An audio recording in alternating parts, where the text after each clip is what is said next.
Welcome to the Deep Dive. We sift through the latest insights to bring you, well, the most important nuggets of knowledge.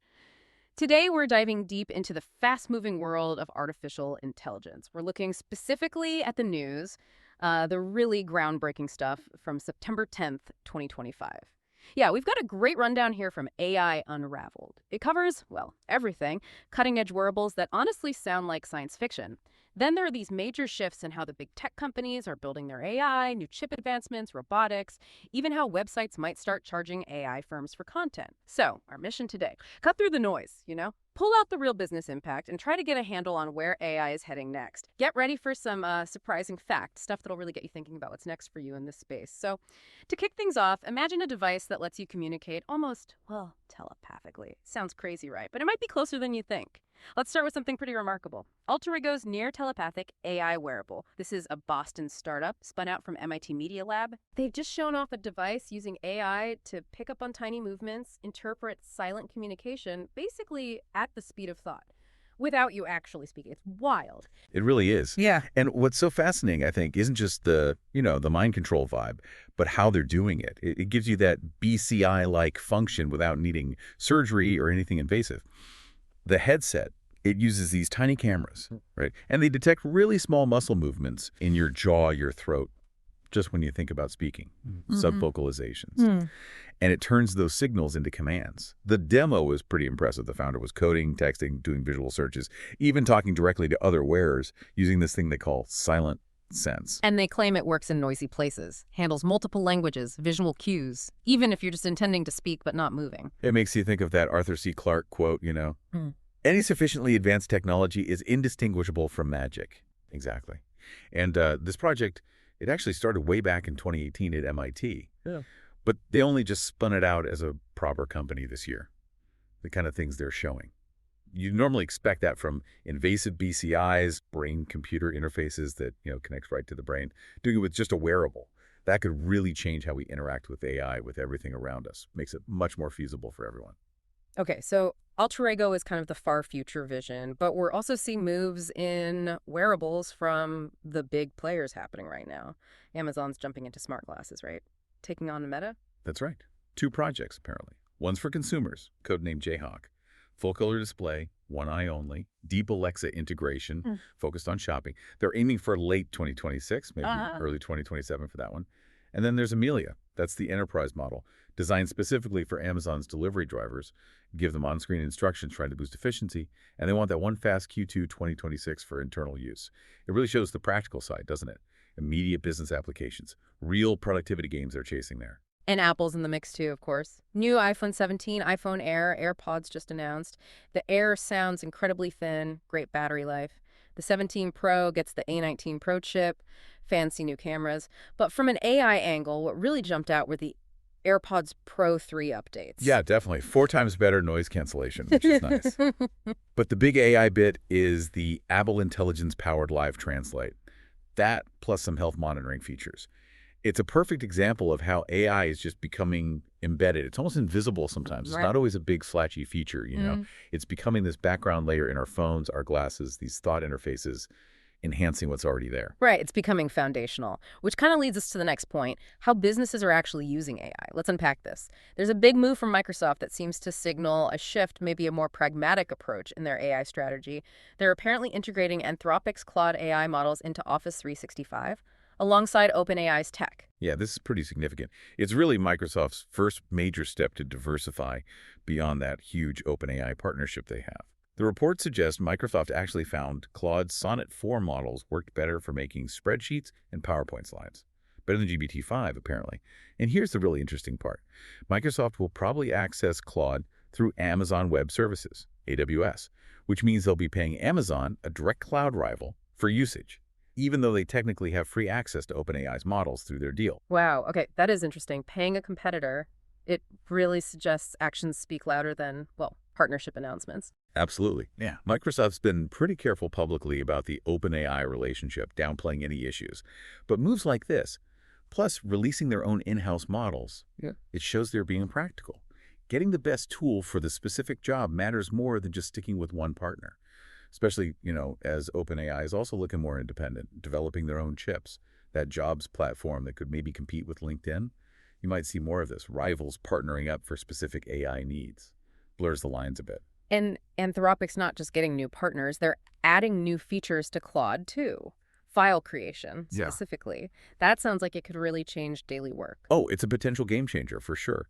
They've rolled out features so Claude can now create and edit Excel files, Word docs, PowerPoints, PDFs, Mhm. right there in the chat. Claude gets its own little private computing space to write and run code. So it can take data, turn it into reports, make charts, do analysis, add formulas. You can even convert stuff, like doing a PDF report into a slide deck. That sounds incredibly powerful for everyday tasks. What's the immediate impact you see? How will people actually use this? Any potential downsides? Well, the immediate impact is making complex things much simpler. Think about Excel. Instead of needing to know all the formulas, it's becoming more like just having a conversation in natural language. Huh. Ask Claude to do it. We saw this with coding tools already. Huge benefit for efficiency, obviously. But, does it change the skills people need? Maybe. It's rolling out now for Macs, Team, Enterprise users, Pro users soon. Though Anthropic does say, start with straightforward tasks. And be mindful of data risks if it needs internet access. Okay, sticking with productivity, there's another AI assistant called Poke. From a startup, Interaction, it sounds like it's offering something smarter, more proactive. Yeah, Poke integrates right into iMessage and SMS. Yeah. And the key difference is it tries to anticipate what you need before you ask. It hooks into your email, your calendar, your files, and then acts for you. Drafting replies, rescheduling meetings, booking travel, stuff like that. So it's not like most assistants where you have to feed it information, copy and paste things. It's already connected, more seamless. Exactly. It's designed to be truly proactive. It lives in your messaging app, watches the conversation, looks for things it can help with. Beta users apparently loved it. They exchanged like over 750,000 messages, said it sounded really human, and the company just raised a $15 million seed round. So investors clearly see potential in this kind of proactive, almost ambient AI. Imagine how that might change your email backlog or scheduling headaches. It's interesting, though, thinking about how work changes. Microsoft also just ended its pandemic remote work policy, mandating 3 days back in the office. They're saying face-to-face collaboration is crucial for AI innovation, based on their internal data. So even as AI changes how we work, where we develop, it still seems to matter. Okay, let's shift gears. Let's talk about the foundations, the infrastructure powering all this AI. Oracle stock had a massive jump. Yeah. Biggest single-day gain in 26 years. A 28% surge after hours. And what's fascinating, really fascinating, is that it happened even though Oracle actually missed its earnings and revenue targets for the quarter. So the excitement from investors, it's purely about the future, all focused on Oracle's booming cloud infrastructure business and all these new AI deals they're signing. They expect cloud infrastructure revenue to jump, get this 77% this fiscal year to $18 billion. And they're projecting it could eventually hit like $144 billion later on. Yeah. It just shows where the market sees the real value now. Yeah. It's all about the underlying power needed for this AI revolution. And on the hardware side, some amazing chip breakthroughs too. University of Florida engineers, a light-based AI chip. Right, a silicon photonic chip. So instead of electricity, it uses laser light to do those core AI operations like pattern recognition for images, the convolution stuff. Imagine tiny microscopic lenses etched right onto the chip, directing the light beams. Fresnel lenses, they're called.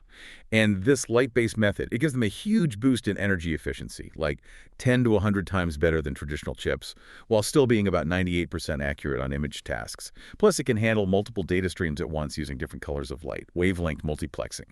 That kind of energy saving is absolutely critical as AI models just keep getting bigger and hungrier for power. Meanwhile, over in Europe, a big strategic move.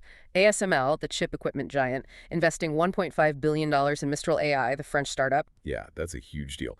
Part of a bigger funding round for Mistral, nearly $2 billion total, with NVIDIA involved too. ASML is now Mistral's biggest investor. And crucially, Mistral gets access to ASML's top-of-the-line chip-making equipment pipeline. This is really an inflection point. It helps Mistral train much larger models, speeds up their research. It solidifies them as Europe's main contender, really, in the global AI race. And it reflects this growing trend, doesn't it? Nations wanting to invest in their own domestic tech supply chains, avoiding over-reliance on, say, the US or China. It's about digital sovereignty. And speaking of models, we also saw Baidu launch Ernie X1.1, a new reasoning model they say gets close to GPT-5 and Gemini 2.5 Pro performance and supposedly hallucinates less. But then Anthropic put out a report confirming they did have issues with response quality recently, though they reiterated they never intentionally degrade model quality. Shows it's still an ongoing process, refining these things. Definitely. It's not always a smooth upward curve. Okay, finally, on the foundational side, we're seeing big money going into physical AI. Humanoid robots. X Square Robot, a startup in Shenzhen, just launched an embodied AI model and raised $100 million. Right. And that $100 million, led by Alibaba, brings their total funding up to around $280 million. Good numbers. They launched two things. WallOSS, which is an open source AI model specifically for embodied AI robots that physically interact with the world, and Quanta X2, a wheeled humanoid robot. Sensitive hands, designed to maybe be a robotic butler in hotels or similar places. But the key thing here, what X Square says makes them different, is they're building robots to do a variety of actions, not just one specific task over and over. Their WallOSS model aims for general-purpose robots. It learns from real-world action data, but also AI-generated video. The idea is to create this feedback loop, right, between the AI's decisions and the robot body's actual experience. So it learns not just how the world works, but how to act effectively in it, be more general intelligence. And Beijing sees humanoid robotics as a national priority. Alibaba's also committed, $53 billion for AI infrastructure over the next few years, and humanoid robots are a big part of that plan. It's a massive bet on physical AI taking off. Okay, let's switch from the physical back to the digital. The whole relationship between AI and content, intellectual property. There's a new system letting websites charge AI firms. Yes, it's called the Really Simply Licensing Protocol, RSL. Basically, it lets publishers put compensation terms right into their robots.txt file. That standard file on websites that tells web crawlers, including the ones AI companies use to train models, what they're allowed to look at. So RSL creates a clear way to say, if you want to use our content for your AI, you need to pay. It supports different models too, like pay-per crawl, where they pay when the bot gathers data, or pay-per inference, paying the creator each time the AI actually uses their info to answer a query. Sites like Reddit and Medium are early adopters. They can enforce it technically or, legally. Yeah. It's a pretty big step towards creators getting paid in this AI era. And beyond the legal side, AI is also changing how businesses create content. There's a tutorial on using Nano Banana for product photos. Yeah, kind of a fun one. It showed how to use this AI tool, Nano Banana, to generate these luxury miniature product photos. Yeah. The style, the product held just between thumb and index finger, apparently great for e-commerce shots, social media ads. The example prompt was quite specific. A high-resolution advertising photo of a product held between thumb and index finger. Clean, white background, soft shadows, and so on. It highlights how prompting, getting the text description right, is becoming this really important skill for marketers, for creatives. Whole new way to work. You can use Nano Banana via Gemini, FreePic, Adobe Firefly, and they suggest adding a little disclaimer about the scale, the actual size, on your product page. Good tip. And it's a crowded space. ByteDance, TikTok's parent company, has Seedream 4.0. Another image generator does 4K, multimodal stuff, understands text and images together. Tencent open-sourced Hunyuan Image 2.1. Meta is partnering with Black Forest Labs on image tech, a $140 million deal. Plus, Google updated its VO3 video models. Vertical video output now, HE resolution, and they cut the price in half, making AI video much more accessible. The whole creative landscape is just shifting so fast. It really is nonstop. So, wow, we have covered a lot today, a really remarkable range of developments, from those, near-telepathic interfaces and the proactive assistance to the big strategic shifts in enterprise AI, the chip tech, the humanoid robots. The pace is just staggering, isn't it? It really is. We're definitely seeing this future where AI isn't just some separate tool, it's becoming integral, often invisible, just woven into how we interact with everything. And we even saw that specific example, Eli Lilly releasing TuneLab, their AI drug discovery platform, trained on $1 billion worth of their own research data. Shows how AI is hitting critical sectors, speeding up science itself. And if you pull back, look at the bigger picture. All this raises some fundamental questions, doesn't it? About our relationship with technology. As AI gets woven deeper into our lives, into physical reality, like with those robots. And as we try to figure out things like content licensing, how do we make sure we're building systems that are ethical, sustainable, that actually benefit everyone, especially when the tech starts to feel, as you said, like magic? That is the big question, isn't it? As AI keeps evolving so rapidly, we can't just be passive observers. We have to engage with these implications. So for you listening, what new possibilities, maybe what new challenges do these daily advancements bring to mind? What really stands out to you from this deep dive today?